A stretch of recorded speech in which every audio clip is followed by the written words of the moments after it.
Dengue ও malaria প্রতিরোধে নির্মল বাংলা অভিযান কর্মসূচি পালন করলেন মালদা মেডিকেল কলেজ কর্তৃপক্ষ, যার অঙ্গ হিসেবে সোমবার সাফাই অভিযান চালালেন মালদা মেডিকেল কলেজ হাসপাতাল চত্বরে। এদিনের এই সাফাই অভিযানে হাসপাতালের চিকিৎসক ও স্বাস্থ্যকর্মীরা সামিল হন। তারা গোটা হাসপাতাল চত্বর ঝাঁট ছাটা দিয়ে ঝোপ জঙ্গল পরিষ্কার করে ব্লিচিং পাউডার ছড়ান, যাতে ডেঙ্গু ম্যালেরিয়ার প্রকোপ ছড়িয়ে পড়তে না পারে। এদিনের এই নির্মল বাংলা সাফাই অভিযান কর্মসূচি রূপায়ণে হাজির ছিলেন জেলা মুখ্য স্বাস্থ্য আধিকারিক সুদীপ্ত ভাদুরী, মালদা মেডিকেল কলেজের সহকারী অধ্যক্ষ প্রসঞ্জিৎ বর সহ অন্যান্যরা।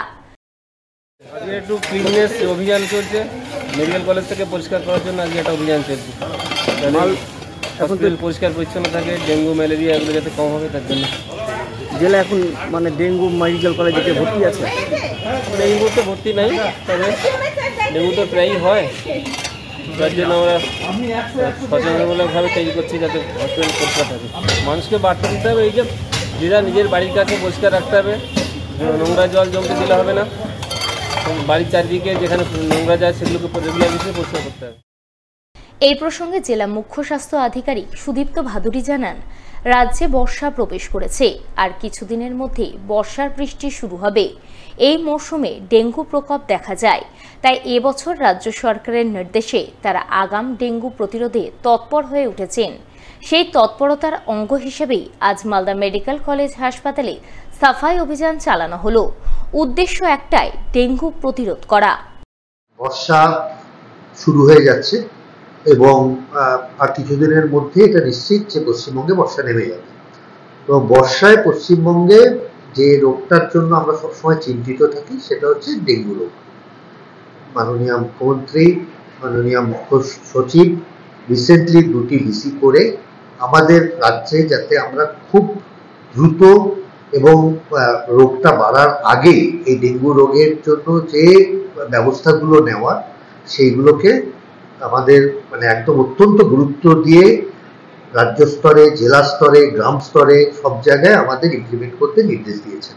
তো মাননীয় জেলা শাসক এই আমাদের একটি নির্দেশিকা বার করেছেন, প্রত্যেকটা ব্লক ধরে উনি একজন করে এক্সিকিউটিভ ম্যাজিস্ট্রেট, ডেপুটি ম্যাজিস্ট্রেটদের দায়িত্ব দিয়েছেন এই পরিষ্কার পরিচ্ছন্নতার ড্রাইভটাকে কন্ডাক্ট করার জন্য।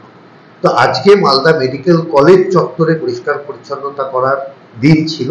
সবাই মিলে আজকে মালদা মেডিকেল কলেজে যেখানে যেখানে জল জমতে পারে এমন পাত্র আমরা পরিষ্কার করতে পেরেছি।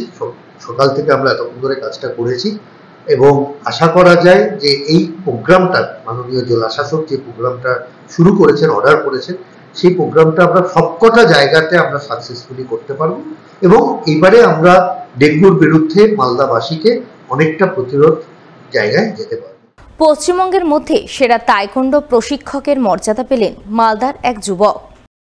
ওই যুবকের নাম অমিত কুমার ঘোষ, বাড়ি মালদা শহরের মহেশপুর বাগানপাড়া এলাকায়। জানা গেছে সম্প্রতি এক বেসরকারি সংস্থার পক্ষ থেকে কলকাতার সায়েন্স সিটি হলে এডুলাইট এক্সেলেন্স অ্যাওয়ার্ড 2024 আয়োজন করা হয়। এতে বাংলাদেশ এবং পশ্চিমবঙ্গ মিলিয়ে মোট 50 জন প্রতিযোগী অংশগ্রহণ করে। তাদের মধ্যে সেরা তাইকোন্ডো প্রশিক্ষকের মর্যাদা পান মালদার যুবক অমিত কুমার ঘোষ। তাইকোন্ডো প্রশিক্ষক হিসাবে তার অনন্য অবদানের জন্য তাকে বিশ্বরত্ন সম্মানে সম্মানিত করা হয়, যা পেয়ে আনন্দে আপ্লুত হয়ে ওঠেন তাইকোন্ডো মার্শাল আর্টের প্রশিক্ষক অমিত কুমার ঘোষ। আমাকে তো খুবই ভালো লাগছে, দারুণ, আমি খুব খুশি হয়েছি যে অ্যাওয়ার্ডের জন্য আমাকে পছন্দ করেছে ওরা, যে আমাকে এই অ্যাওয়ার্ডটা দেওয়া হয়েছে। আর তাইকোন্ডো পরে আজকে আমি অনেক নাম ডাক করেছি, তার জন্য এরা আমাকে পুরস্কৃত করেছে এবং আমি তাইকোন্ডো করতে চাইছি, কারণ বিশেষ করে যে ছেলেরা মেয়েরা যাতে ভালো করে শিখুক, আর বিশেষ করে মেয়েরা যাতে শিখুক, মেয়েরা শিখে যাতে ওদের আত্মরক্ষা নিজেরা করতে পারে, তার জন্য খুবই ভালো জিনিস এটা। আর শরীরের পক্ষেও ভালো, শরীর ভালো থাকে, সুস্থ থাকে, তার জন্য তাইকোন্ডো সকলকেই করা দরকার, উচিত।